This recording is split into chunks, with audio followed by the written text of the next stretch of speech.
पद त्यहाँबाट पढिदिनुहोस् है कसैले।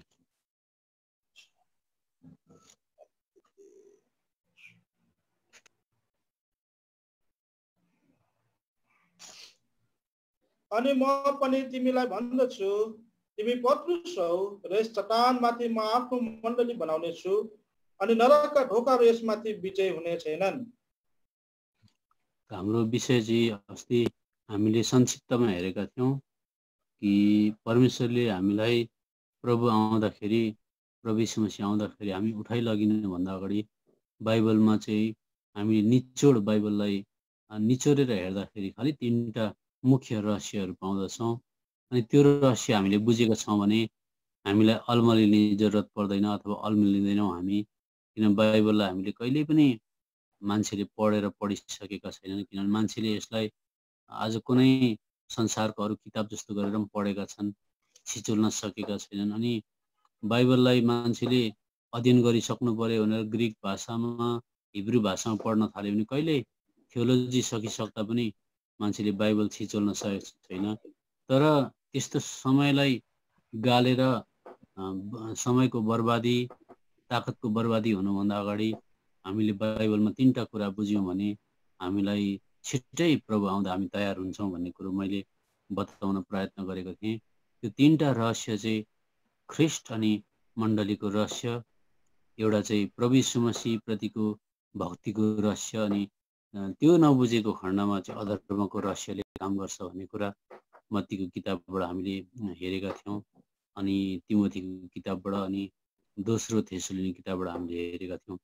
त प्रभु आउनुभन्दा अगाडि प्रभुले मण्डली चाहिँ ख्रिस्टप्रति चाहिँ एक भइसकेको अथवा एक हुने त्यो सिद्धतामा गइरहेको एकदमै कसरत गरेको आज कोसिस गर्नुहुन्छ।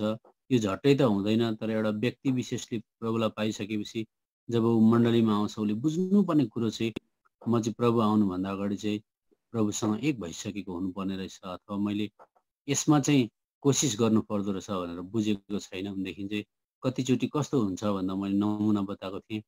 घर घडेरीमा एक ट्रक इँटा ल्याएर थुपार्यो, तर त्यो इँटालाई चाहिँ सिमेन्ट लगाएर जोडेन भनेदेखि चाहिँ इँटा हराउँदै जान्छ, विलिन हुँदै जान्छ।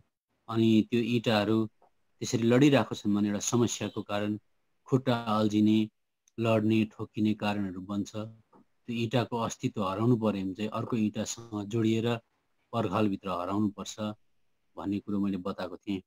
त यो प्रभु आउनुभन्दा अगाडि मण्डली चाहिँ प्रभु जस्तै हुनुपर्छ भन्ने विषयको निम्ति चाहिँ आज केले चाहिँ एउटा बनाउँछ भन्दा हामीले हेरेका थियौँ एफिसीको पत्री 2 अध्यायमा चाहिँ त्यो विभिन्न प्रकारको चरित्र भएको मान्छे, नियत भएको मान्छे कहाँ प्रभुको मनमा एक्कासी आउन सक्छ र प्रभुको मनसँग कहाँ एकैचोटि सम्मिलित हुन सक्छ र हत्तपत्त सक्दैन।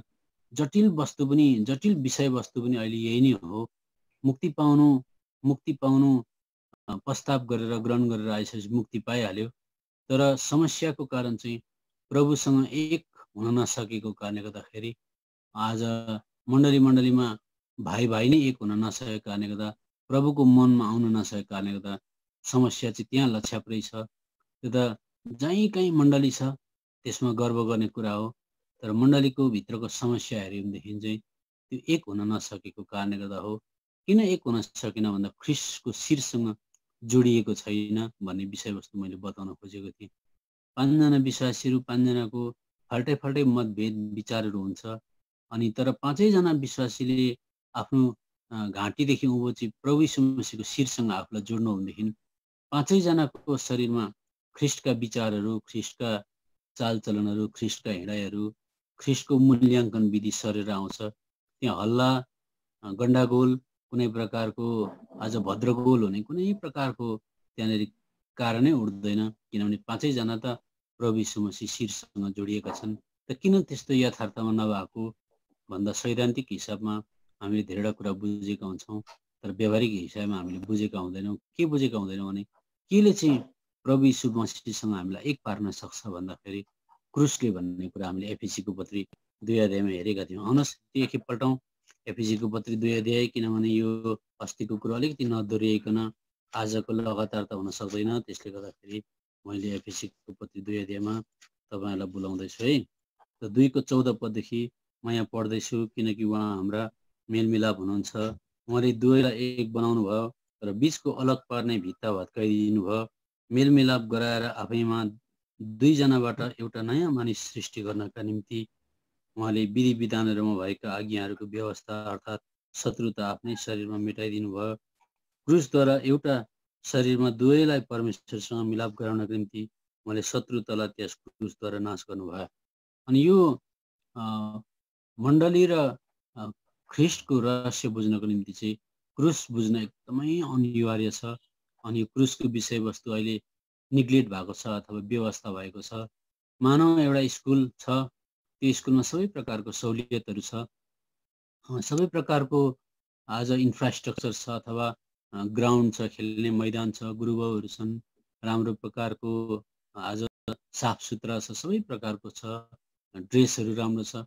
तर त्यो स्कुलमा कुन चाहिँ यस्तो आमाबाउ होला जसले नानी पढाउँछ अनि पढाउँदाखेरि चाहिँ त्यहाँनिर चाहिँ गणित भयो, भूगोल भयो, विज्ञान भयो, यस्तो खालको मुख्य आज विशेष त्यो सब्जेक्टहरूलाई विषयहरूलाई छोडेर चाहिँ नानीलाई टोल खेल्न सिकाउँछ, अलिअलि गीत गाउन सिकाउँछ, फुटबल सिकाउँछ अथवा गेम्सहरू सिकाउँछ र अरू के अलिक ऐतिहासिक कुराहरू पढाउँछ भनेदेखि के त्यो नानीको भविष्य गएर सुध्रेला र आज आमाबाउ खुसी हुन सक्छन्।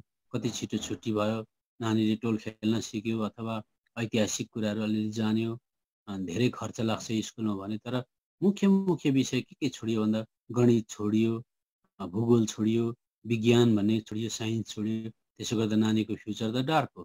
त्यस्तै प्रकारले मण्डली छ, मण्डलीमा धेरैवटा अरू कुरा सिकाइन्छ, तर मुख्य विषय छोडियो भने कस्तो हुन्छ? त्यसो गर्दा मुख्य विषय चाहिँ के हो भन्दा आज ख्रिस्ट र मण्डलीको रहस्य मैले बुझ्नु पर्दो रहेछ। प्रभुलाई पाएर आएर मैले जब मण्डलीमा गाभेँ, मैले प्रभु आउनुभन्दा अगाडि प्रभु जस्तै भएर म एक हुनको निम्ति चाहिँ मैले के गर्नुपर्छ, यो रहस्य बुझ्नु पर्यो भनेदेखि चाहिँ उसले क्रुसद्वारा मात्रै यो कुरा बुझ्न सक्छ। त्यसले गर्दा यहाँ एफिसीको पत्रीमा अस्ति हामीले संक्षिप्तमा हेऱ्यौँ। आज म तपाईँलाई पहिलो कोरिन्थीको किताबमा बोलाउँछु। पहिला कोरिन्थीको किताब 1 अध्यायमा मलाई तपाईँले सहायता गरिदिनुहोस्। 1 अध्यायको 4 देखि 9 पदसम्म कसरी त्यहाँबाट पढिदिनुहोस्। यहाँ कोरिन्थीको मण्डलीमा के कुरा पर्याप्त थियो पढिदिनुहोस् त। 4 देखि 9 पदसम्म। तिमीहरूको विषयमा म येशू ख्रिस्टद्वारा तिमीहरूलाई दिएको परमेश्वरको अनुग्रहका निम्ति मेरा परमेश्वरलाई सधैँ धन्यवाद चढाउँछु, किनकि हरेक कुरामा तिमीहरू उहाँद्वारा धनवान बनाइएका छौ, सारा वचनमा र सारा ज्ञानमा, जसरी ख्रिस्टको साक्षी पनि तिमीहरूमा पक्का पारिएको थियो। यसै कारण तिमीहरू कुनै पनि अनुग्रहको वरदानमा कम छैनौ र हाम्रा परमेश्वर ख्रिस्टको आगमनको बाटो हेरिरहन्छौ, जसले हाम्रा परमेश्वर ख्रिस्टको दिनमा तिमीहरू निर्दोष हो भनेर तिमीहरूलाई अन्तसम्म स्थिर पार्नुहुनेछ भने परमेश्वर विश्वासयोग्य हुनुहुन्छ, जसद्वारा तिमीहरू उहाँका पुत्र हाम्रो परमेश्वर ख्रिस्टको सङ्गतिमा बोलाइएका छौ। अब यहाँनिर हामी कोरिन्थीको मण्डलीमा के कुराहरू रहेछन् गर्व गर्ने लायकका कुराहरू हुनसक्छ। आज हाम्रोमा पनि ती कुराहरू भएको कारणले गर्दा हामी गर्व गरिरहेका हुन सक्छौँ। के रहेछन् भन्दा यहाँनिर 4 पदमा अनुग्रहद्वारा मुक्ति पाएको कुरा हामीले चाल पायौँ। 5 पदमा उहाँद्वारा धनवान बनाइएका छौ। हुनसक्छ आज धेरै मण्डलीहरू आज सांसारिक हिसाबमा पनि रुपियाँ पैसाको कमी छैन, अनि मण्डलीमा धेरै प्रकारको धन, आत्मिक धनहरू पनि हुनसक्छ। त्यो चाहिँ के रहेछ भन्दा सारा वचन पनि पर्याप्त मात्रामा भएको, अनि सारा ज्ञानमा, अनि 6 पद ख्रिस्टको साक्षी पनि तिमीहरूको बिचमा पक्का पारिएको छ। फलाना मण्डली त संसारले हेर्दाखेरि पनि राम्रो खालको क्रिस्चियन है भनेर बाहिरबाट सिफारिस पत्र पनि होला, यो क्रिस्चियनहरू चाहिँ म पत्याउँछु है भनेर पनि हाम्रो बारेमा कतिचोटि भनेको होला।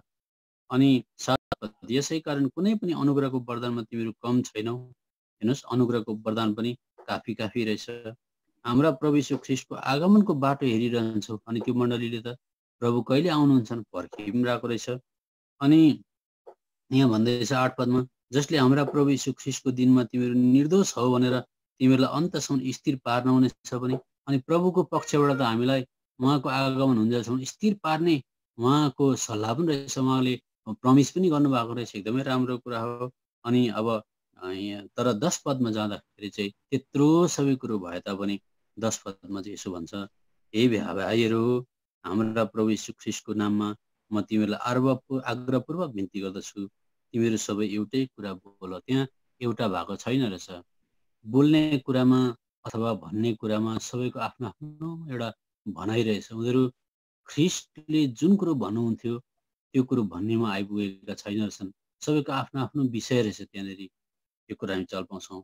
र तिमीहरूको बिचमा कुनै फाटो नहोस् भनेपछि यो सबै बाहिर मास्तिर भएका सहुलियतहरू हुँदै पनि फाटो रहेछ भन्ने हामी कुरा बुझ्छौँ। तर तिमीहरू एउटै मन र एउटै रायमा बिल्कुल मिलेर बस्छ भनेपछि एउटै मन र एउटै राय चाहिँ आएको छैन रहेछ भनेपछि मैले अघि स्कुलको कुरा बताएँ।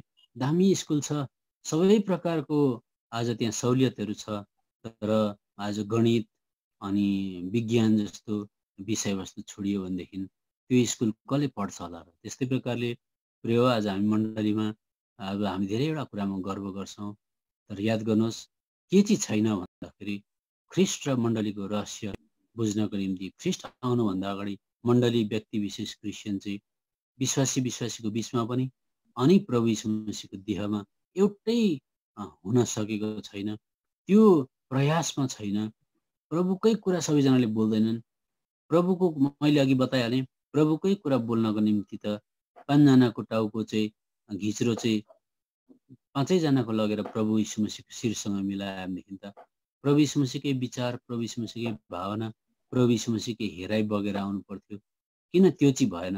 अनेत्र अरू कुराहरू छन्। ठुल्ठुला आज घरहरू, भव्य महलहरू बनाएका छन् मण्डलीको नाउँमा। सुत्ने, ओड्ने, ओछ्याउने, खाने, पिउने, गाडी घोडाको केही कुराको दुःख छैन।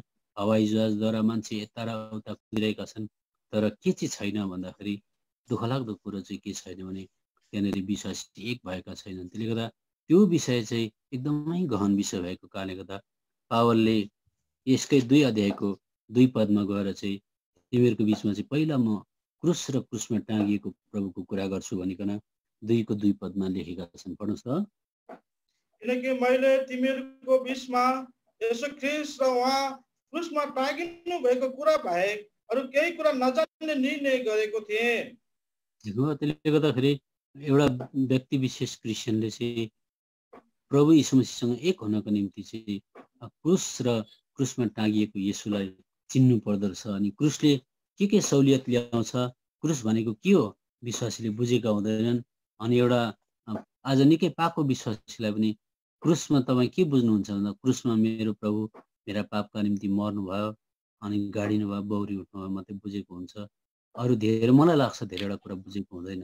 त यो क्रुसको कुरा अति गहिरो छ। त्यसले गर्दा नि जब प्रभु यीशु मसीहले पत्रसलाई भन्नुभयो तिमीले एउटा कुरा त आत्मिक प्रकाशद्वारा बुझ्यौ, त्यो चाहिँ प्रभु यीशु मसीह चाहिँ जीवित परमेश्वरका पुत्र ख्रीष्ट हुनुहुन्छ भनेर बुझ्यौ 16 पदमा, मत्तीको किताब 16 को 16 पदमा। अनि 18 पदमा चाहिँ तिमीले बुझेको कुरो चाहिँ चट्टान जस्तो हो, यसमाथि म मण्डली बनाउँछु भन्नुभयो। तर त्यति भनिसकेपछि चाहिँ त्यो मण्डली भनेको नि प्रभु यीशु मसीहको शरीर हो। अनि त्यो शरीरमा एक हुनको निम्ति चाहिँ पत्रसलाई प्रभुले दुःख पाउनुपर्छ, बेइज्जतबाट जानुपर्छ, निन्दाबाट जानुपर्छ, गाली गरजबाट जानुपर्छ, व्यक्तित्व हराउँछ, हिनामिना हुनुपर्छ, सबै कुरामा केही पनि अस्तित्व हुँदैन। यो चाहिँ कुनै पोस्ट पोजिसन धारण गर्ने कुरो होइन, यो चाहिँ विलीन हुने कुरा हो, मान मर्यादा हराउने कुरा हो। किन म त्यो बाटोबाट जान्छु भन्ने बित्तिकै मत्तीको किताब 16 अध्यायमा आउनुहोस् त। मत्तीको किताब 16 अध्यायमा 16 पद पत्रसले यो कुरो भनेका थिए। यो कुरा आज हामी पनि भन्न सक्छौँ, यसमा केही सन्देह छैन। 16 को 16 पद पढिदिनुहोस् त। अनि सिमोन पत्रुसले जवाब दिएर भने, तपाईँ जीवित परमेश्वरका पुत्र ख्रीष्ट हुनुहुन्छ। अनि त्यो बयानमाथि चाहिँ मण्डली बनाउँछु भनेर 18 पदमा प्रभुले भन्नुभएको थियो। अनि त्यो मण्डलीको कुरा गर्ने बित्तिकै दुःख, कष्ट, क्लेश, भुक्तान, अत्याचारको कुरा गर्नुभयो। अनि त्यो गर्ने बित्तिकै पत्रसको चाहिँ आज रवैया कस्तो थियो, पत्रसको रियाक्सन प्रतिक्रिया कस्तो थियो भन्दाखेरि 22 पदमा हामी पढ्दिनुहोस् त। तब पत्रुसले उहाँलाई एकातिर लगेर यसो भन्दै उहाँलाई हप्काउन लागे, यस्तो नहोस् प्रभु, तपाईमाथि यो कुरा कुनै रीतिले परिआउने छैन। त्यसले गर्दा पत्रसले प्रभुको दर्शन त पाए, तर मण्डलीमा भएर एक हुनको निम्ति जब दुःखबाट जानुपर्छ भन्ने बित्तिकै पत्रसले प्रतिक्रिया जनाए, त्यस्तो चाहिँ म सहन सक्दिनँ, त्यो हुन सक्दैन, तपाईँले पनि दुःख पाउनु हुँदैन, मैले पनि दुःख पाउनु हुँदैन भन्ने खालको कुरो गरेको। अनि त्यो भन्ने बित्तिकै पत्रसले प्रभुले के भन्नुभयो भने चाहिँ, तँ चाहिँ परमेश्वरका कुराहरूमा होइन मानिसहरूका कुरामा मन अथवा ध्यान लाउँदो रहेछस् भनेपछि उहाँको मन अनुसारको, उहाँको विचार अनुसारको भएन। त्यसले गर्दा कुनै पनि क्रिस्चियनले, मैले अस्ति पनि बताएँ, कुनै पनि क्रिस्चियनले क्रिस्चियन भएको नातामा घर परिवारमा मण्डलीमा जहीँ कहीँ पनि सहनको निम्ति, खप्नको निम्ति, माफी दिनको निम्ति, चुपचाप बस्नको निम्ति चाहिँ आज दुःख पाउनको निम्ति यो कुरो बुझेको छैन भने मुक्ति पाएर आएको हो, तर प्रभु यीशु मसीहसँग एक मन हुनको निम्ति चाहिँ आज त्यो चुपचाप बस्न, सहन, खप्न, माफी दिनको लागि क्रुसको नितान्त आवश्यक पर्छ। अनि क्रुसको कुरा बुझेको छैन भने चाहिँ उसले परमेश्वरसँग एक मन एक चित्त होइन, तर मान्छेको कुरामा ध्यान लागिरहेको हुन्छ भनेर यहाँनिर हामी 23 पदमा पढिदिनुहोस् त। तर उहाँले फर्केर पत्रुसलाई भन्नुभयो, हे शैतान, मेरो पछिल्तिर जा, त मेरा लागि ठेस लाग्ने कारण होस्, किनकि त परमेश्वरका कुराहरूमा होइन तर मानिसहरूका कुराहरूमा ध्यान लगाउँछस्। ध्यान लाउनु भनेको नि मन लाउनु भनेको हो। अनि त्यो मन त्यतापट्टि गएपछि प्रभु यीशु मसीहसँगको मन भएन। त्यता प्रभु यीशु मसीहसँगको एक मन एक चित्तको हुनको निम्ति चाहिँ तत्काल प्रभुले क्रुसको कुरा 24 पदमा गर्नुभयो। तब येशूले आफ्ना चेलाहरूलाई भन्नुभयो, कोही मेरो पछि आउने इच्छा गर्छ भने, चाहन्छ भने उसले आफैलाई इन्कार गरोस्, आफ्नो क्रुस उठाओस् र मेरो पछि लागोस्। भनेपछि सफा छ। किन सफा छ भन्दा मण्डली र ख्रिस्टको रहस्य बुझ्ने हो र एक हुने हो भनेदेखि चाहिँ दुःखबाट जानुपर्छ भनेर बाइबलले भन्छ।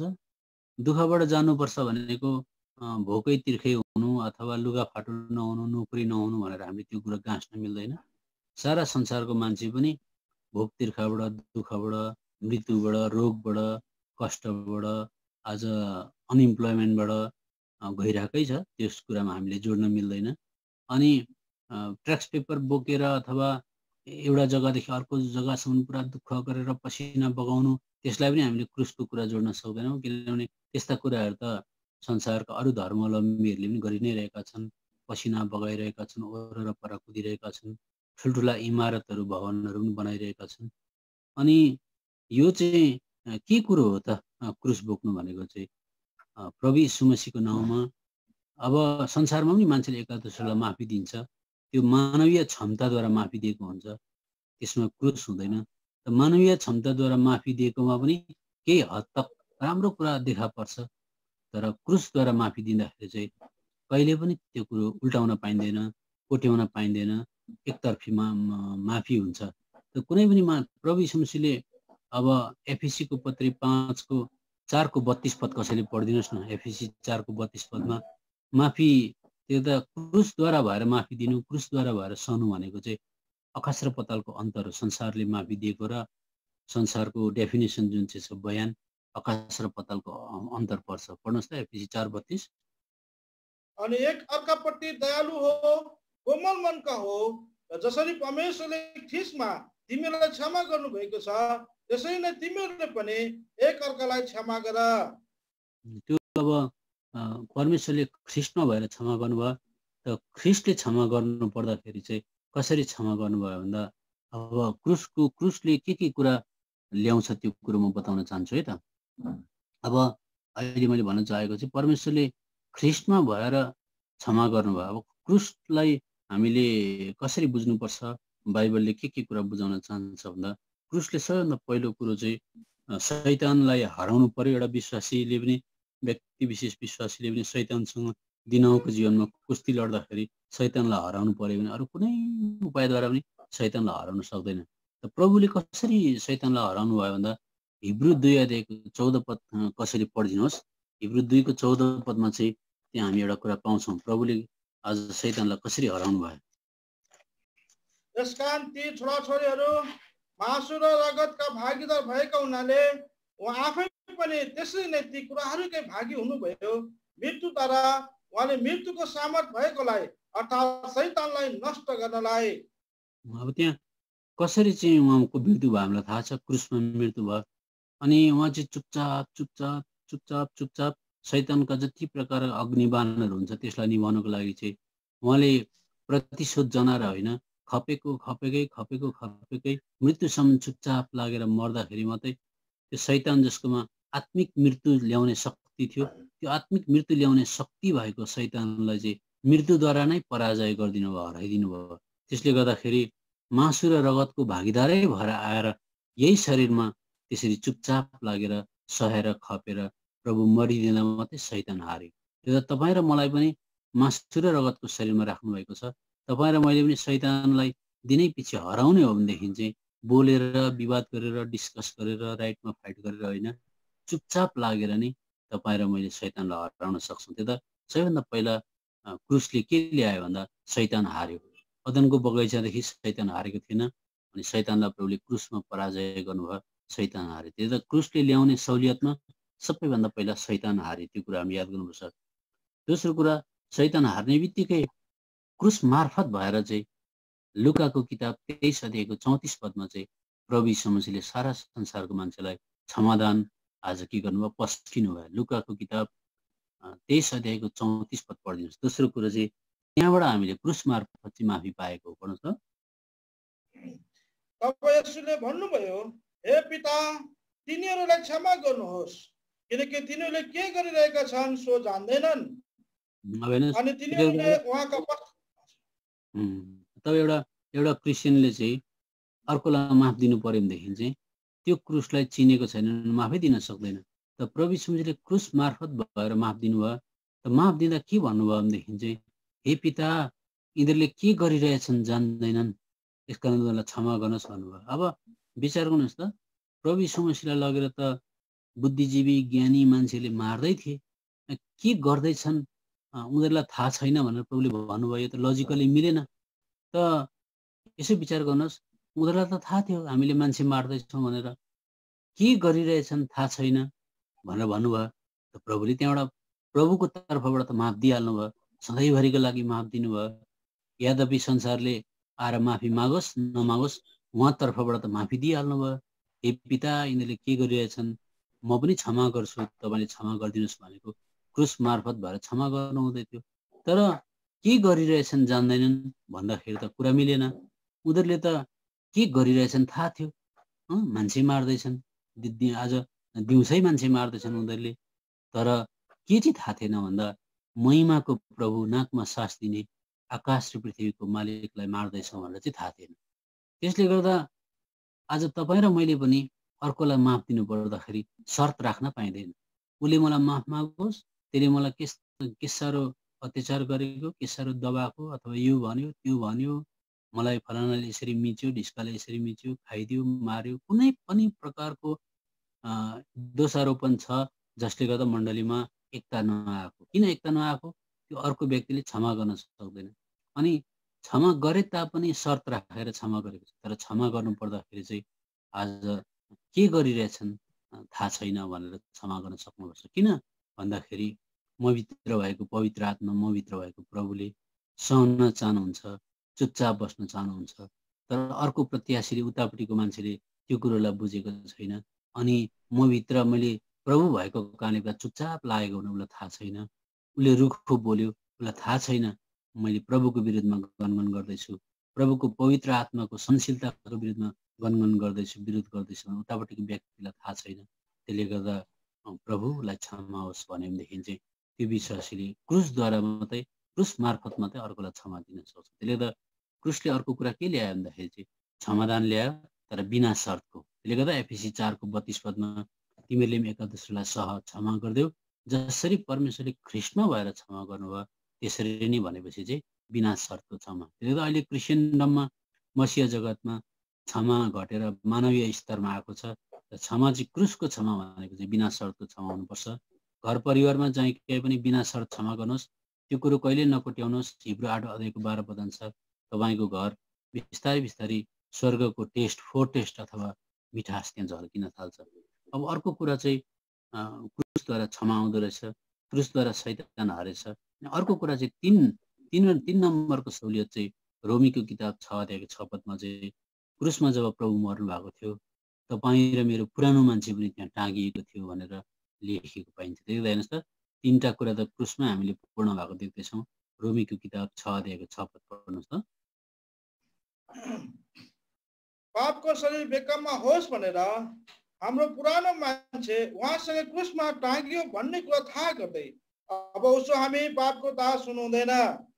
त्यसले गर्दा जब पापलाई शैतानले पस्केर ल्याउँछ यो कुरो गर भन्नको निम्ति, अनि त्यति बेला तपाईँ र मैले यो कुरो त पुरानो मान्छेले मात्रै गर्छ, पुरानो मान्छे त क्रुसमा टाँगिसकेको हो, तर नयाँ मान्छेले पाप गर्न चाहँदैन। तपाईँ र म भित्र एउटा नयाँ मान्छे हुन्छ, त्यसले चाहिँ पाप गर्न चाहँदैन।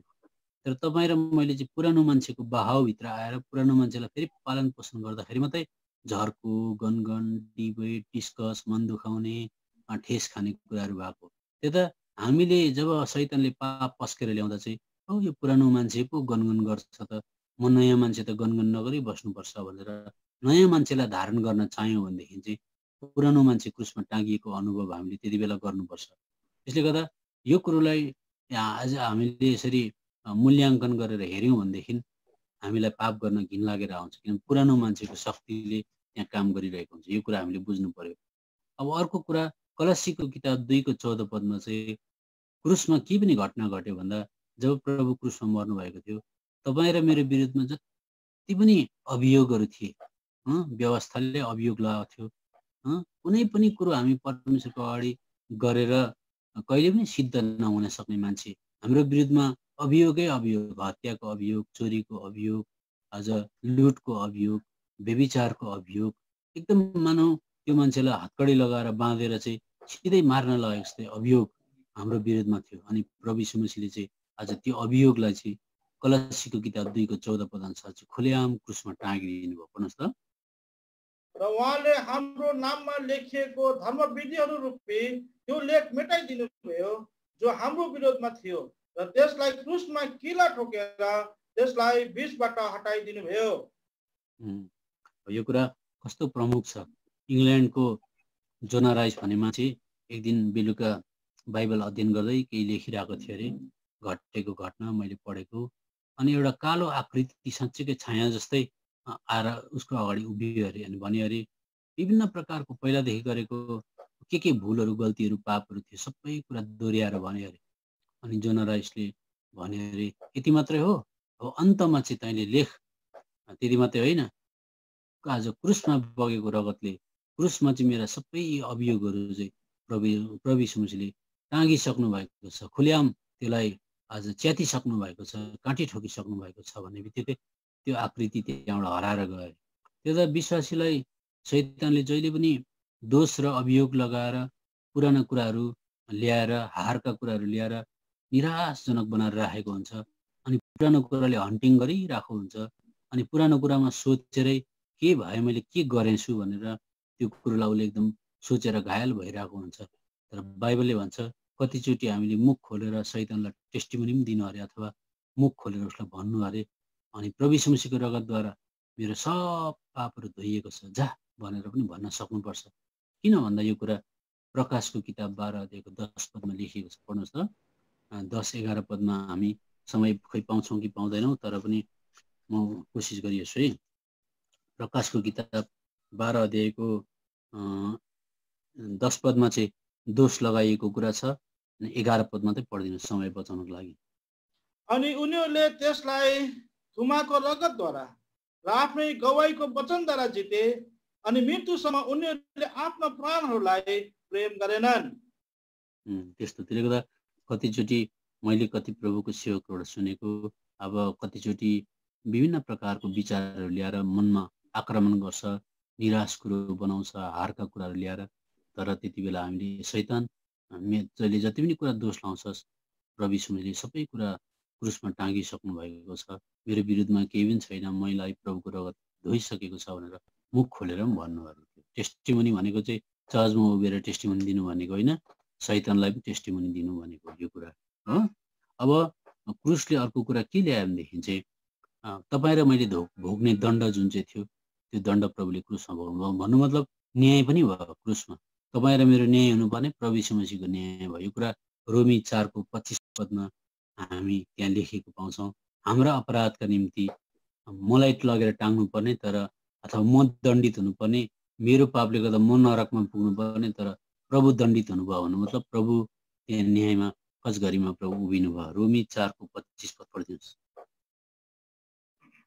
जुन प्रभु येशू हाम्रा अपराधहरूका निम्ति सुम्पिनु भयो र हाम्रा धार्मिकताका निम्ति बोलाइनु भयो।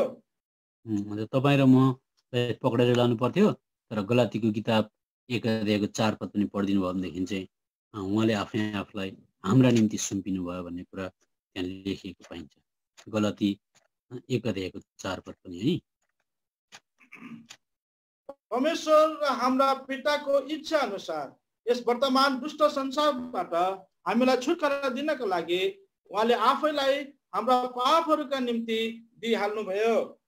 कस्तो अचम्म हैन, तपाईलाई मलाई मार्न लागेको बेलामा छोड्दै यसलाई म यसको सट्टामा मर्दिन्छु भनेर अगाडि सरेर मर्नु पर्यो भनेदेखि कस्तो हृदय विदारक त्यो दृश्य हुन्छ। अनि तपाईँ र मलाई चाहिँ घर जान दिएर उहाँ चाहिँ त्यसरी क्रुसमा टाँगेर मर्नु भयो। त्यसले गर्दा न्याय पनि प्रभु यीशु मसीहले हाम्रो न्याय पनि के गर्नुभयो, बोक्नु भयो। यो कुरा हामीले बुझ्नुपर्छ। अनि अब उहाँले एउटा यस्तो जग्गा, एउटा यस्तो भूमि, एउटा यस्तो जग्गा तयार पार्नुभयो जुन जग्गामा चाहिँ संसारको कुनै पनि पापीले आएर परमेश्वरसँग अङ्कमाल गर्न सक्छ। अनि परमेश्वरले पनि त्यो पापीसँग हात मिलाउन सक्नुहुन्छ। त्यसले गर्दा कलसीको किताब 1:20 पद र 21 पद पढ्दाखेरि चाहिँ क्रुस मात्रै एउटा डेजिग्नेटेड एरिया अथवा उहाँले खटाएको जग्गा हो। त्यहाँ नआइकन कुनै पनि पापीले परमेश्वरसँग मेलमिलाप गर्न सक्दैन। त्यो एउटा यस्तो मिलन हुने जग्गा, पुनर्मिलन हुने ठाउँ हो। त्यसले गर्दा यो कुरा हामी पाउँछौँ। मैले बताएँ कलसीको किताब 1:20 र 21 पद पढ्नुहोस्। साथै उहाँको क्रुसको रगतद्वारा मेलमिलाप गरेर उहाँद्वारा नै सबै कुराहरू, चाहे पृथ्वीमा भएका कुराहरू हुन् चाहे स्वर्गमा भएका कुराहरू, उहाँद्वारा नै आफूसँग मिलाप गराएकोमा प्रसन्न हुनुभयो। अनि बितेको समयमा तिमीहरू दुष्ट कामहरूले गर्दा पराई भएका र आफ्नो मनमा शत्रु भएका थियौ। अब हामीले के बुझ्दैछौँ भनेदेखि फेरि दोहोऱ्याएर भन्छु म, प्रभु आउनुभन्दा अगाडि ख्रिस्ट अनि मण्डलीको रहस्य बुझ्नु पर्यो भनेदेखि चाहिँ त ख्रिस्ट र मण्डलीको रहस्य बुझ्नुभन्दा अगाडि हामीलाई क्रुसको आज कुरा बुझ्नु खाँचो रहेछ। क्रुसले मात्रै एफिसीकी पत्री 2 जाँदा हामीले देख्यौँ प्रभु यीशु मसीह क्रुसमा टाँगिनु भयो। क्रुसले स्वार्थ भन्ने, म भन्ने, मेरो भन्ने, इज्जत भन्ने सबै कुरा नामेट बनाइदिन्छ, धुलोमा मेटाउँछ। अनि परमेश्वरले पुत्र प्रभु यीशु मसीहमा भएर आज नफरतको भावना होइन, आफ्नो व्यक्तित्व पर्सनालिटी देखाउन होइन, प्रभु यीशु मसीह चुपचाप सबै कुरा न्याय पनि खोसिएर अर्धनग्न भएर प्रभु यीशु मसीह पानी पनि पिउन नपाएर मरिसकेपछि मात्रै मान्छेको आँखा खोल्यो अनि मान्छेले आएर परमेश्वरसँग मिलाप गर्ने ठाउँ पाए। अनि बाइबलले बताउँछ त्यहाँनिर ग्रिक र यहुदी जस्तो एकदमै कहिल्यै नमिल्ने मान्छेहरूको निम्ति पनि एक गराउनको निम्ति प्रभुले एउटा प्लेटफर्म बनाउनु भयो।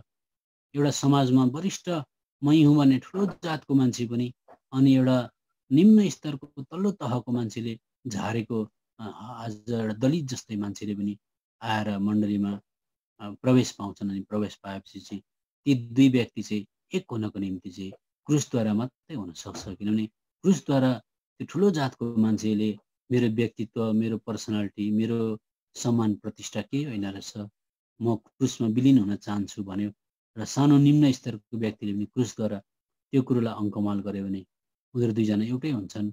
अनि त्यो एउटै हुने विषय चाहिँ जटिल विषय हो। अघि मैले कोरिन्थीको किताबमा बताएँ धेरैवटा कुरा मण्डलीमा फेसिलिटिजहरू छन्, तर एक हुने विषयमा चाहिँ आज अदालतको फाटकले काम गरेको छ। किन प्रभुले भन्नुभयो मत्तीको किताब 16:18 पदमा, म मण्डली त बनाउँछु तर अदालतको फाटक प्रबल हुनु हुँदैन। अनि अस्तिको पालि मैले भने नेपाल अधिराज्यभरि, भारतभरि मण्डली छ, संसारभरि, विदेशमा पनि इङ्ल्यान्ड अमेरिकामा गयो भनेदेखि चर्चेसहरू छन्। कस्ता त्यहाँनिर मिसनरिजहरू निस्केका छन्, कस्तो योगदानहरू गरेका छन्। तर अहिले पनि ब्ल्याक र व्हाइट भनेको त्यो भेदभाव हटेर गएको छैन। व्हाइटले ब्ल्याकलाई बिहा गर्न मन पराउँदैनन्, बिहा गऱ्यो भने उनीहरूको छिटो छुट्टा नाम हुन्छ इत्यादि। अस्ति त्यो रेसियल डिस्क्रिमिनेसन, आज त्यो फ्लोइड भन्ने मान्छे मर्दा कति ठुलो त्यो लुकेर बसेको त्यो तित्याई कसरी प्रकट भएर आज निस्क्यो। हजारौँ लाखौँ बर्न अगेन क्रिस्चियनहरू छन्, अहिले पनि त्यो कुरो हराएको छैन।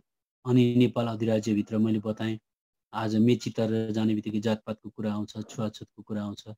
हाम्रो हृदयमा त्यो तितो कहीँ न कहीँ केही न केही प्रकारको त्यो विष बसेको छ। अनि हामीले कलासीको किताबमा हेरेका थियौँ 3 अध्यायको 10-11 पदमा आज क्रुसमा मण्डलीको रहस्य बुझ्नु पर्यो भनेदेखि त आज फुक्का कमरा सिथियावासी खतना बिना खतना एउटै केही पनि रहनु हुँदैन, एक हुनुपर्छ भनेको छ। त्यो कुरामा आज हामी हारेका छौँ। हामीले शिर निहुराउनुपर्छ। प्रभु आज तपाईँ आउनुभन्दा अगाडि तपाईँको देहमा एउटै हुनको लागि त आज शरीर पनि एउटै हुनुपर्छ। एकादोस्रामा त्यो मेरोबाट हटेर गएको छैन, मैले यो रहस्य बुझेको छैन। हामीले पश्चाताप गर्नु खाँचो छ। अनि पश्चाताप गरे भने प्रभुले त्यो सामर्थ्य क्षमता दिनुहुन्छ। अनि हाम्रो हृदयभित्रको त्यो तितोपना केही न केही बैर भाव मेलमिलाप नहुने कुरालाई हामीले बिस्तारै बिस्तारै मेटेर गएको चाल पाउन सक्छौँ। हामीलाई प्रभुले क्षमता पनि प्रदान गर्न थाल्नुहुन्छ। यो कुरा हामी याद गर्नुपर्छ। अनि हामीले यसरी क्रुसको बारेमा धेर थोर केही कुरो बुझेका छौँ। अब क्रुसले मात्रै एक बनाउन सक्दो रहेछ भन्ने कुरा त्यसभन्दा अघि पावलले पनि कुरन्थीको किताबमा गएर भने क्रुस र क्रुसमा टाँगिएको येशू बाहेक अरूमा केही कुरा नगर्नु पर्यो भनेर त्यहाँनिर बताएका थिए। अब यो क्रुस चाहिँ किन प्रमुख कुरा हो भन्दा अब फेरि म तपाईँहरूलाई अस्ति पनि मैले धेर थोर बताएँ होला। म तपाईँहरूलाई एकछिन यो उत्पत्तिको किताबमा लानु पर्यो। उत्पत्तिको किताब 2 अध्यायको 8 र 9 पद पढिदिनुहोस् न।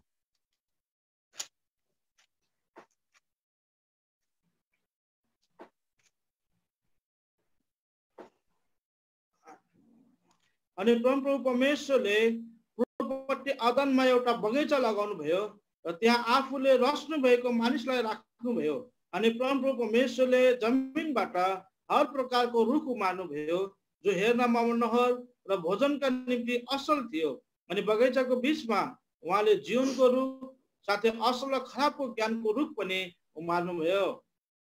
अब राम्रो विचार गर्नुहोस्।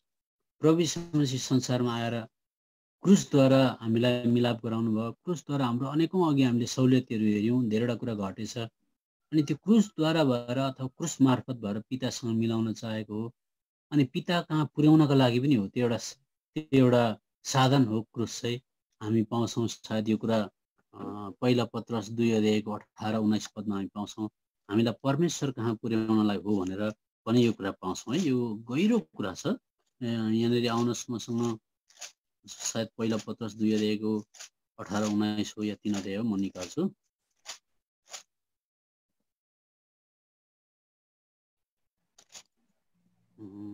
अच्छा, पहिला पत्रस 3 अध्यायको 18 पत्रस पढ्नुहोस् न। किनकि हामीलाई परमेश्वर कहाँ पुर्याउनलाई त्यसले पनि धर्मी जनले अधर्मीहरूका निम्ति पापहरूका लागि एकपल्ट दुःख भोग्नुभयो र शरीरमा उहाँ मारिनुभयो र आत्माद्वारा उहाँ जीवित पारिनुभयो। अब अर्को कुरा के रहेछ भने प्रभु यीशु मसीह मध्यस्थ भएर आएर चाहिँ पितासँग मिलाउनु आज जरुरत थियो। त्यसले गर्दा यो उत्पत्तिको किताबमा 2टा रुखले चाहिँ साङ्केतिक हिसाबमा के बताउँछ भने जीवनको रुख एउटा साक्षात रुख नभएर जीवनको रुखले परमेश्वरलाई सङ्केत गर्छ, परमेश्वरलाई देखाउँछ। असल र खराबको ज्ञानको रुखले चाहिँ के सङ्केत गर्छ भने ज्ञान र बुद्धिको कुरालाई सङ्केत गर्छ। किनभने रुखको नामै असल र खराबको ज्ञान दिने रुख। अब रुखको नामै जीवनको रुख। अब विचार गर्नुहोस्। त्यसले गर्दाखेरि त्यो 2टा रुख चाहिँ साङ्केतिक हिसाबमा राखिएको हो। यद्यपि त्यति बेला साक्षात थिए तर यसले आत्मिक अर्थ बताउँछ। हामी भविष्यमा गएर कुनै रुखको फेदमा पुगेर आज रुखलाई भेटेर जीवन पाउने होइन। त्यो साङ्केतिक, त्यसले त बाइबलमा प्रकाशको किताबमा सबै साङ्केतिक भाषामा लेखिएको छ। यद्यपि त्यस्तै हुँदैन। अनि त्यो जीवनको रुखले परमेश्वरलाई सङ्केत गर्छ। असल र खराबको ज्ञानको रुखले ज्ञान र बुद्धिलाई सङ्केत गर्छ। त्यसले गर्दा याद गर्नुहोस्, जब मान्छे जातिले असल र खराबको ज्ञानको रुख खायो तब कतापट्टि चाहिँ बार लाग्यो, कतापट्टि चाहिँ बार लागेन। यो कुरा चाहिँ एकदमै अनिवार्य छ। फेरि दोहोऱ्याएर भन्छु, कतापट्टि चाहिँ बार लाग्यो, कतापट्टि चाहिँ बार लागेन भन्दा जीवनको रुखतर्फ जाने बाटो चाहिँ आज रक्षा गर्नलाई 3 अध्यायको 24 पद उत्पत्ति पढिदिनुहोस्। त्यहाँ चाहिँ ज्वालामय तरवार र आज अग्निमय आज के भयो, ज्वालामय तरवार र अग्निमय करुबहरू त्यहाँनिर उभिएर बार लाग्यो। तर असल र खराबको ज्ञान दिने रुख पनि त त्यहाँ थियो, फलबाट मात्रै टिपेर खाएका थिए, तर त्यो रुखपट्टि चाहिँ बार लागेन। त्यसको चाहिँ कति गहिरो अर्थ हामी बुझ्छौँ, पढ्नुहोस् त। अनि उहाँले आदमलाई धपाइदिनु भयो अनि जीवनको रुख कहाँ जाने बाटोको रक्षा गर्नलाई उहाँले अदनको बगैँचाको पूर्वपट्टि करुबहरू र चारैतिर घुमिरहने एउटा ज्वालामय तरवार राख्नुभयो। अब भन्नु मतलब चाहिँ म जीवनको रुखबाट खान्छु, म त्यसबाट सहभागी हुन्छु भन्यो भनेदेखि त त्यो अनायासै अथवा अभियसली देखी प्रकारले त्यो मान्छे जल्नुपर्छ अथवा तरवारले काटिनुपर्छ, मृत्यु हुनुपर्छ भने। तर असल र खराबको ज्ञान दिने रुखको म फेरि खान्छु भन्यो भने त्यहाँ न त तरवार छ, न त मृत्यु छ, न केही पनि छैन। त्यसले गर्दा परमेश्वरले पछाडि ल तिमीहरू असल र खराबको ज्ञानले पुग्छ, म बिना पनि तिमीहरू बाँच्न सक्छौ भनेदेखि चाहिँ लु नि त तिमीहरूलाई म त्यो रुखको फल दिइहाल्छु भनेर चाहिँ परमेश्वरले व्यवस्था दिनुभएको। त व्यवस्थाले चाहिँ के बताउँछ भन्दा व्यवस्थाले चाहिँ असल क्या हो खराब के हो चिनाउँछ। रोमीको किताब 3 अध्यायको 20 पद पढ्नुहोस्। व्यवस्थाले चाहिँ पाप चिनाउँछ। पाप भनेको चाहिँ नराम्रो चिज, अब मान्छेले पाप चिन्ने भयो। पढ्नुहोस् त रोमीको किताब 3 अध्यायको 20 पद। त्यसकारण व्यवस्थाका कामहरूद्वारा कुनै पनि प्राणी उहाँको दृष्टिमा धर्मी ठहरिने छैन, किनकि व्यवस्थालाई पापलाई चिन्ने ज्ञान व्यवस्थाद्वारा पापलाई चिन्ने ज्ञान हुन्छ। त्यसले गर्दा मान्छे अहिले त सारा संसारको मान्छे बाहिर प्रभुलाई नपाएकोले पनि पाप क्या हो, अधर्म क्या हो, राम्रो के चिज के हो चिन्ने सारा संसारको मान्छेकोमा त्यो असल र खराबको ज्ञान खाएको कारणले त सारा संसारको मान्छेले पाप गरिरहेको छ। तर पाप गर्दा कमसेकम विवेकमा चाहिँ त्यो पाप भयो भन्ने चाहिँ थाहा छ। त्यसले गर्दा त्यो फल खाएको कारणले चाल पाएको। अब रोमीको किताब 7को 7 पद पढ्दा पनि व्यवस्थाले चाहिँ पाप चिनाउँछ भनेर त्यहाँ पनि पाइन्छ। पढ्नुहोस् त। तब हामी के भनौँ त? के व्यवस्था पाप हो? कदापि होइन। तर बिना व्यवस्था पाप भनेको के हो सो म जान्ने थिइनँ, किनकि तिमीले लोभ नगर्नु भन्ने व्यवस्थाले मलाई नभनेको भए लोभ लालच के हो सो म जान्ने थिइनँ। त्यसले गर्दा व्यवस्थाले पाप चिनायो, द्याट मिन्स खराब चिज के हो चिनायो। अब 7को 16 पदले चाहिँ व्यवस्थाले असल चिज पनि चिनाउँछ। यसो गर्नु हुँदैन, यो गर्नु हुँदैन, यो राम्रो हो पनि भन्छ। त्यो त व्यवस्थाले चाहिँ राम्रो रहेछ पनि भनेर पनि लेखेको छ 7को 16 पदमा। तर जे म चाहदिनँ त्यही गर्दछु भने व्यवस्था असल रहेछ भने म त्यससँग सहमत हुन्छु। व्यवस्थाले असल पनि चिनायो। तर दुःखको कुरो के भनेदेखि चाहिँ मान्छे चाहिँ केदेखि वञ्चित भयो भन्दा जीवनदेखि चाहिँ वञ्चित भयो। के कुरा प्राप्त गर्यो भने असल र खराब ज्ञान दिने रुख खायो। त्यो त अहिले पनि बाइबल अध्ययन गर्नु, बाइबलको कुरा बुझ्नु, आज मान्छे जातिलाई कुनै क्रुसमा टाँगिनु पर्दैन। इन्टेलिजेन्ट मान्छे, बुद्धिजीवी मान्छे छ भने त झन् साह्रो बाइबलको कुरा त फरर बताउन सक्छ, बुझ्न सक्छ। अनि हामी कतिचोटि बाइबलको कुरा बुझेँ भनेर गमक्क भएर रमाउँछौँ, बुझेँ भनेर खुसी हुन्छौँ, तर हामी जीवनदेखि चाहिँ बिराना भएका हुन्छौँ। जीवन प्राप्त गर्नको लागि चाहिँ तरवारले काटिनुपर्छ, आगोले जल्नुपर्छ भन्ने कुरा चाहिँ धेरै विश्वासीलाई थाहा छैन। त्यसले गर्दा एफएसी 4 अध्यायको 18 पदले भन्छ जीवनदेखि चाहिँ बिराना भयो नि हो, जीवनदेखि चाहिँ बिराना भयो भनेर एफएसीको पत्री 4 अध्यायको 18 पदमा पाइन्छ। पढ्नुहोस् त। किनकि तिनीहरूको समाज अँध्यारो भएको छ, तिनीहरूमा भएको अज्ञानताको कारणले र तिनीहरूको हृदयको अन्धापनको कारणले तिनीहरू परमेश्वरको जीवनदेखि बिराना भएका छन्। त्यो जीवनदेखि चाहिँ बिराना। त्यसले गर्दा मैले फेरि बताउँदैछु, जीवन प्राप्त गर्नको लागि चाहिँ मर्नै पर्छ। जीवन प्राप्त गर्नको लागि चाहिँ क्रुसबाट जानुपर्छ। त्यसले गर्दा त्यो क्रुसलाई कसरी हामी बुझ्छौँ भन्दा त्यहाँ तरवार राखिएको थियो, तरवार। अनि कोही मान्छे म त्यही बाटोबाट जान्छु र वापस जीवन खान्छु भन्यो भनेदेखि चाहिँ तरवारले काटिनुपर्छ। तरवार भनेको के हो भन्दा क्रुस हो। तरवार भनेको कसरी लेखिएको छ भन्दाखेरि जकरियाको किताब 13 अध्यायमा आउनुहोस् यो कुरा। जकरियाको किताब 13 अध्यायको 7 पदमा साङ्केतिक हिसाबमा त बाइबलमा कतिवटा कुरा साङ्केतिक हिसाबमा छ, हामीले त्यसको कन्ट्याक्स्ट रेफरेन्स सन्दर्भ हेऱ्यौँ भने हामी कुरा बुझ्छौँ। जकरिया 13 अध्यायको 7 पद पढ्नुहोस् त। हे तरवार मेरो गोठालाको विरोधमा र मेरो सङ्गी साथीको विरोधमा जागी उठ। सेनाहरूको परमप्रभु भन्नुहुन्छ गोठालालाई हिर्का र भेडाहरू तितर बितर हुनेछन् अनि म सानाहरूमाथि आफ्नो हात उठाउनेछु। यो चाहिँ के बारेमा प्रोफेसी गरेको, भविष्यवाणी गरेको भनेदेखि चाहिँ गोठाला मुख्य गोठाला प्रभु यीशु मसीह, अनि साना साना भेडाहरू भनेको चेला। अनि कति बेला चाहिँ चेलाहरू तितर बितर भयो भन्दा जब गेतसेमनीको बगैँचामा उहाँमाथि तरवारहरू लिएर लाठाहरू लिएर मान्छे आए अनि उहाँलाई पक्रे, अनि अब तरवार चल्न थाल्यो, अनि पक्रेर लगेर अन्तमा कहाँ पुर्यायो हामीलाई थाहा छ, क्रुसमा पुर्यायो। अनि क्रुसमा पुर्याउँदाखेरि धेरैजना पाठाहरू भागिसकेका थिए, तितर बितर भए, किनभने गोठालामाथि तरवार चल्यो। तरवार चल्यो भन्नु मतलब प्रभुलाई क्रुसपट्टि लगे। त्यसले गर्दा मत्तीको किताब 10 अध्यायमा आउँदा अब सान्दर्भिक हिसाबमा हामी टक्कै बुझ्छौँ तरवार भनेको चाहिँ क्रुसै भन्न खोजेको रहेछ है भनेर हामी बुझ्छौँ। मत्तीको किताब 10 अध्यायमा आउनुहोस्। अब 10 अध्यायमा आउँदाखेरि हामी चाल पाउँछौँ। 10 अध्यायको 34 पद पढिदिनुहोस्। प्रभुले तरवारको कुरा गर्नुभयो, पढ्नुहोस् त। म पृथ्वीमा मिलाप ल्याउन आएको हुँ भनी नसम्झ, म मिलाप ल्याउन होइन तर तरवार चलाउन आए। त्यसो भनिसकेपछि चाहिँ उहाँले के भन्नुभयो भने चाहिँ अब एउटै परिवारमा मान्छे अलग अलग हुन थाल्छन्। बाउको विरुद्धमा छोरा, छोराको विरुद्धमा बुहारी इत्यादि भन्दै भन्दै भन्दै लानुभयो। भन्नु मतलब केले चाहिँ मान्छेहरूलाई अलग पार्छ? जुन मान्छेले प्रभु यीशु मसीह क्रुसमा टाँगेको कुरालाई विश्वास गरेर म क्रिस्चियन भएँ भनेर घरमा आउँछ, साँचो प्रकारले उद्धार मुक्ति पाएर जब आउँछ, आउने बित्तिकै उसको परिवारका सबै मान्छेले त्यो कुरो बुझ्दैनन्। अनि त्यो तरवारको कारणले गर्दा छट्टै त्यहाँनिर विभाजन आइहाल्छ। त त्यसले के आउँछ? छुट्याइदिन्छ। क्रुस बोक्ने अथवा क्रिस्चियन हुँ भने एकापट्टि, हुँदैन क्रिस्चियन भने अर्कोपट्टि हुन्छ, विभाजन आइहाल्छ। अनि त्यसले गर्दाखेरि चाहिँ 37 पदमा प्रभुले भन्नुभयो, अनि त्यहाँदेखि 38 पदमा त ट्याक्कै क्रुसको कुरा गरिहाल्नु। त्यो त तरवार भनेको चाहिँ क्रुस रहेछ भनेर यो कन्ट्याक्समा हामी बुझ्न सक्छौँ। पढ्नु 37 र 38 पद। जसले बाबु आमालाई मलाई भन्दा बेसी माया गर्दछ त्यो मेरो योग्यको हुँदैन, अनि जसले छोरा वा छोरीलाई मलाई भन्दा बेसी माया गर्दछ त्यो मेरो योग्यको हुँदैन, अनि जो आफ्नो क्रुस उठाएर मेरो पछि लाग्दैन त्यो मेरो योग्यको हुँदैन। त्यही त क्रुस भन्ने बित्तिकै, तरवार भन्ने बित्तिकै सन्दर्भमा यहाँनिर क्रुसको कुरा आयो।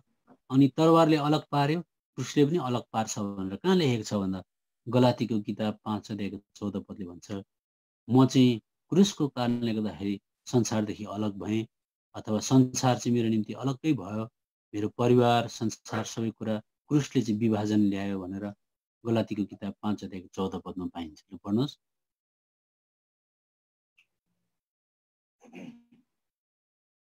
किनकि सारा व्यवस्था एउटै शब्दमा अर्थात् 6को 14 रहेछ भाइ, 6को 14। तर हाम्रो प्रभु येशू ख्रीष्टको क्रुसमा बाहेक अरू कुनै कुरामा म गर्व गर्दिनँ, जसद्वारा संसार मेरा निम्ति र म चाहिँ संसारको निम्ति क्रुसमा टाँगिएको छु। देख्नुभयो, सारा संसारलाई केले गर्दा अलग पारिदिए व्यक्ति विशेषको जीवनभन्दा? क्रुस मात्रै बोकेको थिएँ, क्रुसलाई मात्रै चिनेको थिएँ, जसले गर्दा संसारै मेरो निम्ति अलग भयो, क्रुसद्वारा म संसार टाँगिएको अलग्गै भएको देखेँ अनि भनेर त्यहाँनिर क्रुसले विभाजन ल्याएको कुरा देख्छौँ। त्यही त क्रुस भनेको तरवार हो। जब क्रुसको कुरा प्रभु यीशु मसीहमाथि गेतसेमनीको बगैँचामा ओरियो, त्यति बेला भेडाहरू सब तितर बितर भए अनि क्रुसले मुटु छेडिदियो प्रभु यीशु मसीहलाई, त्यस्तो बनायो। त्यसले त क्रुसको कुरा त्यसरी हामी बुझ्न सक्छौँ है। अब मैले भन्न चाहेको कुरो के हो भनेदेखि चाहिँ जीवनको रुखबाट वापस खाने हो भनेदेखि चाहिँ क्रुसबाट मात्रै भएर जान सकिन्छ। किनभने अघि हामीले पत्रसको किताबमा पनि पढ्यौँ, पिता कहाँ पुर्याउनलाई उहाँ मध्यस्थ हुनुभयो अनि क्रुसद्वारा मात्रै पिता कहाँ पुग्न सकिन्छ। अब यो कुरालाई बुझ्नको निम्ति उत्पत्तिको किताबमा फेरि प्रस्थानको किताबमा आउनुहोस्, 39 अध्यायमा 39मा प्रस्थानको किताब 39को। अन्त भाइले मलाई भनिदिनु पनि पर्ने कि माने बा समय नागेर गयो कि मलाई तपाईँले भनिदिनु भयो भने चाहिँ म ब्रेक पनि लाउनु पर्ने हो कि म समय नै हेर्दिनँ रहेछु जहिले पनि। ठिकै छ दाजु, अझै 20 मिनेट जान सक्नुहुन्छ। ए हस्, हुन्छ। अब प्रस्थानको किताब 39 अध्याय 39को 35 देखि 40 पदसम्म पढ्दाखेरि चाहिँ पुरानो नियममा हामी यो निवास स्थानको नक्सा पाउँछौँ हो। अब यो 39 को 35 देखि 40 पदसम्म। अब यो बाइबललाई हामीले 40 पद पहिला पढ्नुपर्छ अनि 40 पदले चाहिँ त्यो निवास स्थानमा 3वटा खण्ड थियो भने हामीलाई थाहा छ नि, हामीलाई धेरै थोर थाहा छ, सबैलाई थाहा छ। र साङ्केतिक हिसाबमा परमेश्वरले पुरानो नियममा इजरायलीहरूलाई निवास स्थान दिनुभएको थियो, एउटा टेम्पोरेरी मन्दिरको नक्सा थियो अनि त्यसका 3वटा खण्ड थिए, आँगन थियो, त्यसलाई कोर्टयार्ड भनिन्छ। त्यहाँदेखि पवित्र स्थान, त्यसलाई होली प्लेस भनिन्छ। त्यहाँबाट अझै भित्र महापवित्र स्थान, मस्ट होली प्लेस। त आँगन भइगयो, तर आँगनदेखि यता 2टा कोठाहरू छन्, गाईको गोठ जस्तै साधारण छ।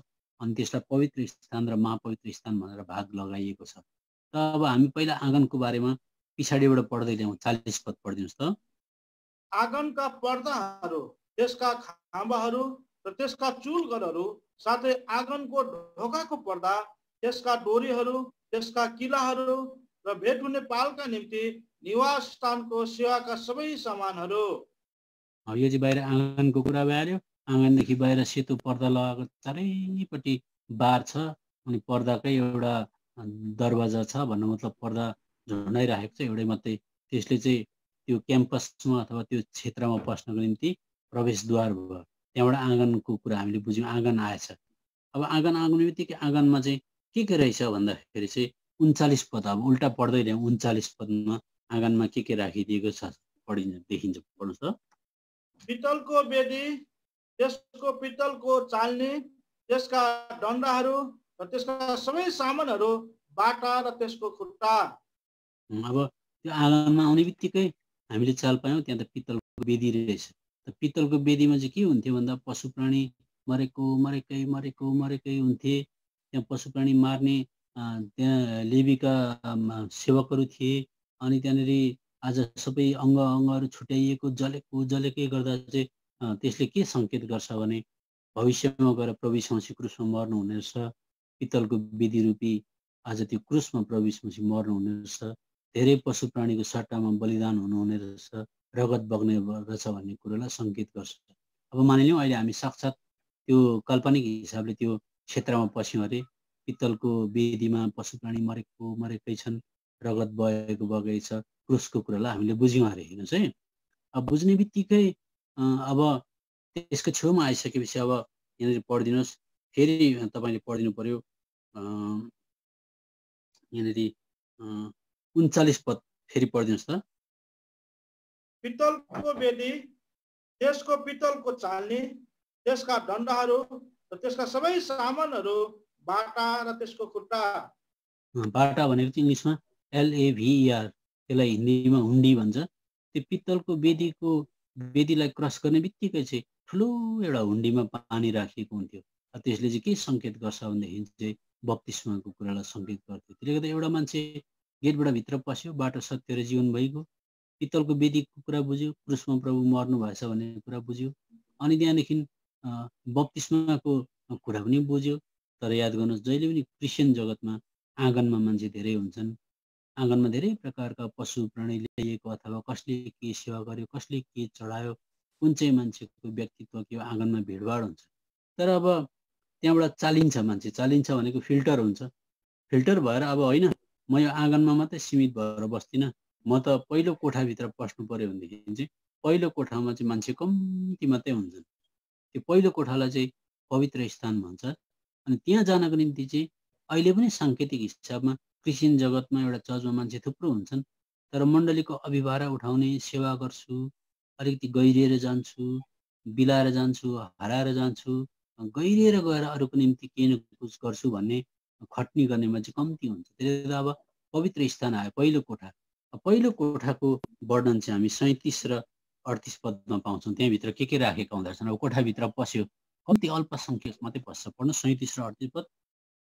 चोखो सामदान, त्यसका दियाहरू अर्थात् सजाएर राख्ने दियाहरू र त्यसका सबै सामानहरू, अनि उज्यालोको निम्ति तेल, साथै सुनको बेदी, अभिषेक गर्ने तेल, सुगन्धित धूप र निवास स्थानको ढोकाको पर्दा। अब भित्र कोठामा पस्ने बित्तिकै प्राकृतिक घाम छैन, त्यहाँ प्राकृतिक उज्यालो छैन। त्यहाँ चाहिँ अब छप्पर छ माथि, बाख्राको सिलको छाला लगाएको छप्पर, अँध्यारो कोठाभित्र पस्यो, पर्दा लागिएको छ। त्यहाँ चाहिँ के कुरा देखिन्छ त भन्दा चाहिँ त्यहाँ चाहिँ सामदान बलिरहेको हुन्छ। सामदानको 7वटा हाँगाहरू हुन्छन्, अनि सामदानको 7वटा हाँगामा तेल लगाएर 7वटा बत्ती बलिरहेको हुन्छ। त 7वटा हाँगा भनेको पवित्र आत्माको 7वटा काम हुन्छ। यशाया किताबमा हामी पाउँछौँ, अहिले हामी पढ्दैनौँ।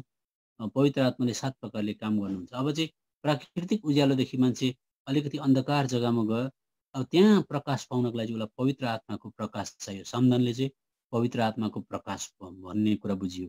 त्यहाँबाट रोटी भनेको प्रभुको वचन। प्रभुको वचन पनि उसले आफ्नो आँखाले प्राकृतिक आँखाले देख्न सक्दैन। त्यो वचन हेर्नको निम्ति उसलाई सामदानको जरुरत पर्दछ अथवा त्यो उज्यालो पर्दछ। अर्को कुरा धूप छ, त्यहाँ धूप वेदी भनेको त्यहाँ धूप लगाइन्छ, धूपले प्रार्थना बताउँछ। त्यो तेलले पवित्र आत्मा, छोटकरीमा बताउँछु, सामदानले 7वटा सामदानले 7 प्रकारको पवित्र आत्माको काम, रोटीले परमेश्वरको वचन, धूपले प्रार्थनाको जीवन। अब एउटा पर्दा छ, त्यो पर्दादेखि उतापट्टि चाहिँ के छ भन्दा महापवित्र स्थानमा छ। अब विचार गर्नुहोस्, धूप चढाइन्छ, पर्दा खोलिँदैन। रोटीको बारेमा बुझिन्छ, पर्दा खोलिँदैन। बाहिर बप्तिस्मा लिन्छ, आज पर्दा खोलिँदैन। क्रुसमा प्रभु यीशु मसीह मर्नु भएको कुरा बुझ्यो, बुझे। मैले अहिले यहाँनिर क्रुसमा आफै गयो भनेको छैन, क्रुसमा टाँगियो भनेको छैन, क्रुसको कुरा बुझ्यो, माफी पायो, पर्दा खोलिएको छैन। विश्वासीको हालत त्यस्तै हुनसक्छ। क्रुसमा माफी पायो, यी अघि पाएका सबै सहुलियतहरू त्यो क्रुसमा पायो, पर्दा खोलिएको छैन। अझै गहिरेर पवित्र स्थानमा जान्छु भन्यो, धूप अथवा प्रार्थनाको जीवन बिताउँदैछ, पर्दा खोलिएको छैन। रोटीको बारेमा बुझ्यो, पर्दा खोलिएको छैन। पवित्र आत्माको बारेमा बुझ्यो, पर्दा खोलिएको छैन। अब विचार गर्नुहोस्, पवित्र पर्दा चाहिँ कति बेला खोलियो भन्दा जब प्रभु यीशु मसीह क्रुसमा टाँगिनु भयो। प्रभु यीशु मसीहले म भन्ने कुरा पुरापुरी निछावर गर्नुभयो। प्रभु यीशु मसीह क्रुसमा विलीन हुनुभयो। प्रभु यीशु मसीहले मुख फर्काउनु भएन। प्रभु यीशु मसीहले दागा धर्नु भएन, बदलाको भावना लिनु भएन। एकतर्फी माया गरेर चुपचाप हे पिता के गरिरहेछन् जान्दैनन् भनेर जब क्रुसमा प्रभु टाँगिनु भयो, मर्नुभयो, तब मात्रै पर्दा खोल्यो।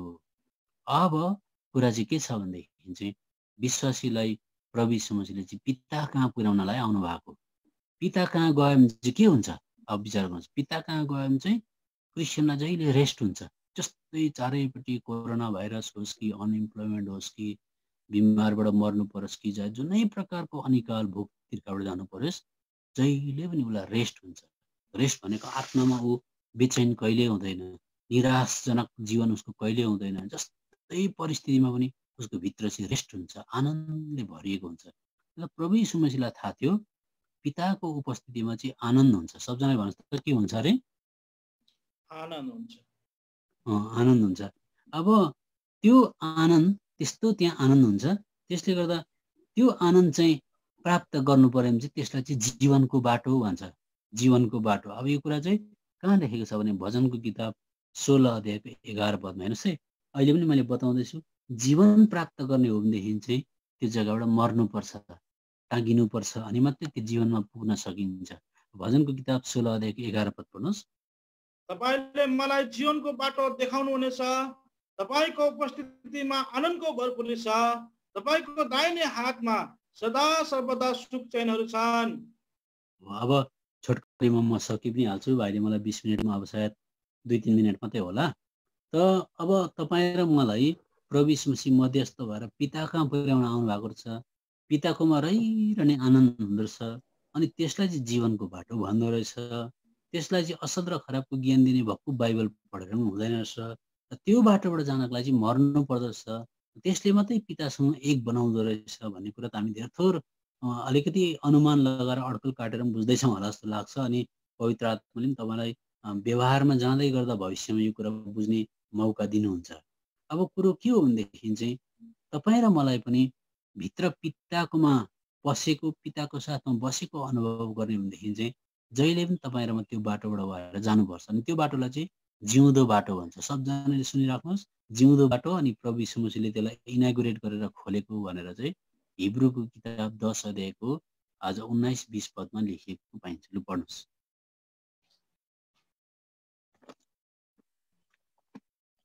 त्यसकारण भाइहरू हो, येशूको रगतद्वारा महापवित्र स्थानभित्र प्रवेश गर्ने हिम्मत प्राप्त भएको हुनाले एउटा नयाँ र जिउँदो बाटोद्वारा जसलाई उहाँले हाम्रा निम्ति त्यस खोल्नुभयो, अर्थात् त्यस पर्दाद्वारा जो उहाँको शरीर हो।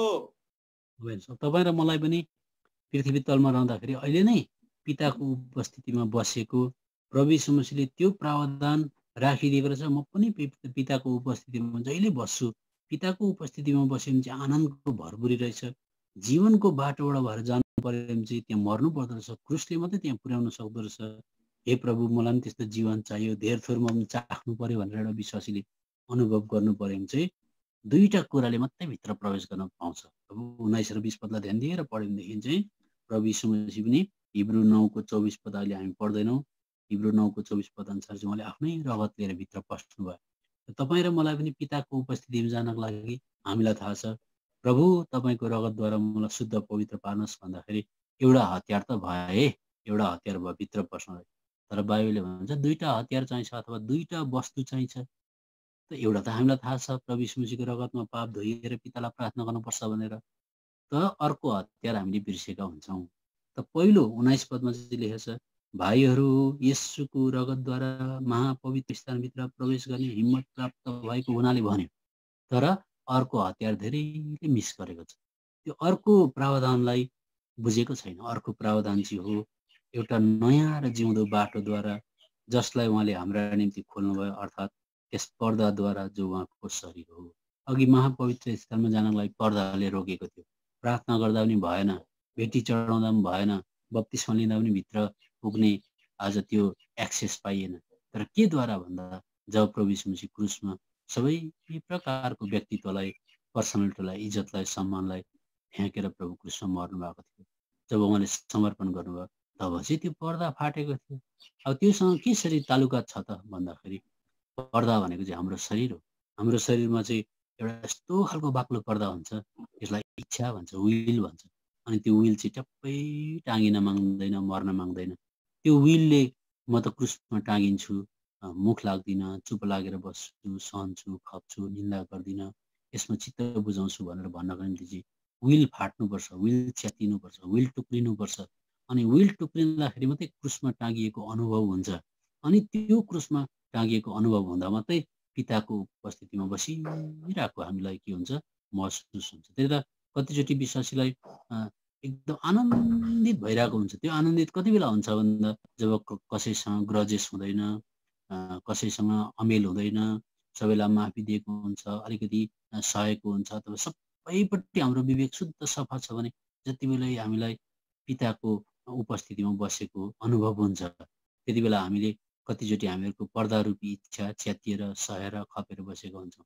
तर जब पनि मान्छेले प्रतिशोध जनाउँछ, रिसाउँछ, झगडा गर्छ, गनगन गर्छ, सहन सक्दैन, चाल नपाइकन त्यो महापवित्र स्थानबाट, शान्तिको जग्गाबाट, आनन्दको जग्गाबाट फुत्तै बाहिर आएको हुन्छ, अशान्ति हुन्छ। त्यो त संसारमा एउटा सेवकले भनेको छ, जब एउटा क्रिस्चियनलाई कुनै प्रकारको विचलित पार्ने, प्यानिक पार्ने अथवा ट्रबलसम अथवा केही न केही विचलित पार्ने परिस्थिति जन्मियो भनेदेखि चाहिँ त्यति बेला उसलाई आनन्द भएन भने चाहिँ याद गर्नुहोस्, ऊ चाहिँ महापवित्र स्थानदेखि बाहिर निस्किसकेको छ भनेर। कति गम्भीर कुरा हो। त्यसले गर्दा प्रिय हो, आज हामीलाई अब एउटा पद पढेर बन्द गर्छु। दोस्रो कोरिन्थी 4 अध्यायको 10 र 11 पद पढिदिनुहोस्। अनि अब हामी धेरै नहेरी बसौँ। पहिला हिब्रूको किताब 6 अध्यायमा एउटा कुरा पढिहालौँ। हिब्रूको किताब 6 अध्यायको 19 पद पढिदिनुहोस् त। त्यो महापवित्र स्थानभित्र बसिरहने हो भनेदेखि चाहिँ लङ्गर चाहिन्छ भनेको छ। लङ्गर भनेको फेरि यो 4 लङ्गर होइन नि। पढ्नुहोस् हिब्रू किताब 6 अध्यायको 19 पद। यो आशा चाहिँ हामीसित प्राणको लङ्गर जस्तै छ, जो सुरक्षित र दृढ छ अनि पर्दाको भित्रपट्टिको स्थानसम्म प्रवेश गर्छ। अब लङ्गर भनेको के हो बुझाइहाल्छु अनि मात्रै सक्छु है, किनभने अधुरो हुन्छ। लङ्गर भनेको चाहिँ मैले पनि बाइबलमा मात्रै पढेको, अनि यो बिता साल छोरीकोमा जाँदा मैले अस्ट्रेलियामा देखेको। लङ्गर भनेको चाहिँ एउटा ट्रायङ्गुलर टाइपको अथवा 3 पाटे फलामको ठुल्ठुलो ढकहरू जस्तो हुँदो रहेछ। अनि त्यो चाहिँ ज्यादा वेटी हुँदो रहेछ, एकदमै मानिलिउँ 3-4 क्विन्टल, 5 क्विन्टल, 6 क्विन्टलसम्मको हुँदो रहेछ। अनि जब पानी जहाज समुद्रमा जाँदै गर्दाखेरि त्यो पानी जहाजलाई आँधी तुफानले हल्लायो भने चाहिँ अब के हुन्छ, त्यो त एउटा हल्का न हल्का चिज हो, पल्टिन सक्छ। अनि त्यो चाहिँ कतै नहल्लियोस् अथवा हल्लिए तापनि त्यो अचल भएर बसोस् भन्ने हिसाबले चाहिँ छिटो छिटो लङ्गर झार्दो रहेछ। लङ्गर भनेको चाहिँ त्यो फलामको गरौँ गरौँ चिजलाई एकदमै तपाईँको साङ्लाद्वारा तल पतालतिर भनौँ, अब एकदम पानीतिर अथवा अलिक बलुवापट्टि ल्याएर झारिसकेपछि चाहिँ त्यो 4वटा लङ्गर चाहिँ तल गएर बलुवामा खुट्टा टेकेपछि चाहिँ के भयो, जस्तै हल्लाए तापनि त्यसले थाम्यो। यता जाँदा पनि त्यो भुइँमा खुट्टा टेकेको छ, तलको गरुङ चिजले थाम्दो रहेछ। अब त्यसले गर्दा त्यो जहाज चाहिँ जस्तै परिस्थितिमा पनि जिपिएर यताउता जाँदैन। त्यस्तै प्रकारले जब पिताको उपस्थितिमा गइसकेपछि चाहिँ कुन चाहिँ लङ्गरले चाहिँ थाम्नुपर्छ भन्दाखेरि चाहिँ आनन्द भन्ने कुरा चाहिँ यति भयङ्कर चिज हो। त्यो आनन्द चाहिँ यस्तो खालको अद्भुत आनन्द हुन्छ, त्यसले चाहिँ शर्मलाई पनि केही जस्तो पनि ठान्दैन। त्यो आनन्द त्यति दामी हुन्छ। त्यसले गर्दा प्रभु यीशु मसीहले पनि हिब्रूको किताब 12 अध्यायको 2 पद पढिदिनुहोस् न। त्यो आनन्द चाहिँ यस्तो खालको लङ्गर हो, यस्तो खालको आनन्द, यस्तो मिठास हुन्छ। त्यो पिताकोमा जरा गाडिसकेपछि चाहिँ, महापवित्र स्थानमा जरा गाडिसकेपछि चाहिँ जस्तै हुरी बतास आउँदा पनि त्यहाँबाट बाहिर निस्किँदैन। त्यसले गर्दा त्यो आनन्दले गर्दाखेरि चाहिँ शर्मलाई पनि केही जस्तो पनि ठान्दैन भनेर लेखेको छ। पढ्नुहोस् न। हाम्रो विश्वासको कर्ता र सिद्ध पार्नुहुने यसुलाई हेर्दै जसले आफ्नो अघिल्तिर राखिएको आनन्दका निम्ति श्रमलाई पनि तुच्छ ठानेर क्रुसको सासना सहनुभयो र परमेश्वरको सिंहासनको दाहिने हातपट्टि बस्नुभयो।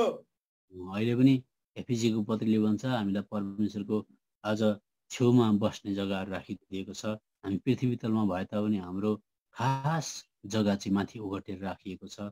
पृथ्वी तलमा हुँदैखेरि हामीले पिताको छेउमा प्रभु यीशु मसीहले भएको अनुभव आनन्दलाई अहिले पनि हामी लुट्न सक्छौँ। हाम्रो जग्गा अघिबाटै त्यहाँ छ, उपभोग गर्न सक्छौँ। तर त्यहाँको आनन्द रूपी लङ्गरले चाहिँ तपाईँ र मलाई गहिरो प्रकारले गाडेर राखेको छ भने मात्रै हो। नभए हामी ज्यादा जस्तो चाहिँ असल र खराबको ज्ञान दिने रूपबाट पाटेक गरेर पिताकोमा पुग्न कोसिस गरिरहेका हुन्छौँ। त्यसले एकदमै हामीलाई हुँदैन। त्यसले गर्दा अब अन्तिम पद एउटा छ, दोस्रो कोरिन्थी 4 अध्यायको 10 र 11 पद पढिदिनुहोस्। अनि पवित्र आत्माले चाहिँ हामीलाई क्रुसको बाटोबाट, मर्ने जग्गाबाट, बेइज्जतीबाट, बदनामीबाट, हार्नुपर्ने कुराबाट लान्छ। तपाईँ र म हार्न चाह्यौँ, मर्न चाह्यौँ भने मात्रै त्यहीँभित्र जीवनमा पुग्न सकिन्छ भनेर दोस्रो कोरिन्थी 4 अध्यायको 10 र 11 पदमा पाइन्छ। यसुको जीवन पनि हाम्रो शरीरमा प्रकट होस् भनेर हामी प्रभु यसुको मराई सधैँभरि शरीरमा लिएर यताउता हिँड्छौँ। किनकि यसुको जीवन पनि हाम्रो मरिजाने शरीरमा प्रकट होस् भनेर नै हामी जिउँदाहरू र यसुको खातिर सधैँभरि मृत्युको हातमा सुम्पिन्छौँ। भन्नु मतलब चाहिँ दिनौ क्रुस उठाएर हिँड, क्रुसमा मर्न सिक। अनि क्रुसमा तिमी दिनौ मर्दैछौ भने मात्रै जीवन उपभोग गरिबस्न सक्छौ। पिताको छेउमा मात्रै त्यो जीवन छ, प्रभु यीशु मसीहद्वारा प्राप्त हुन्छ भनेर। त्यसले गर्दा पहिला कोरिन्थी 15 अध्यायको 31 पद हामी पढ्दैनौँ। पावलले लेखेका छन्, म चाहिँ दिनहुँ मर्छु भनिकन। दिनहुँ मऱ्यो भने मात्रै त्यो पर्दा च्यातिँदो रहेछ। पर्दा च्यातियो भनेदेखि जिउँदो बाटोबाट हिँडिरहेको अनुभव हुँदो रहेछ। प्रभुले हामीलाई सहायता गरेका हुन्। ख्रीष्ट र मण्डलीको रहस्य बुझ्नको लागि हामी भविष्यमा प्रभुको इच्छा भएछ भने अझै अगाडि हेर्दै जाउँला। अनि मात्रै हामी भक्तिको रहस्य र अधर्मको रहस्यपट्टि हामी जान्छौँ। ल, प्रभुले सहायता गरेका हुन्। मैले चाहिएको भन्दा ज्यादा समय लिएँ, मलाई माफ गर्नुहोस्। जय मसीह। जय मसीह।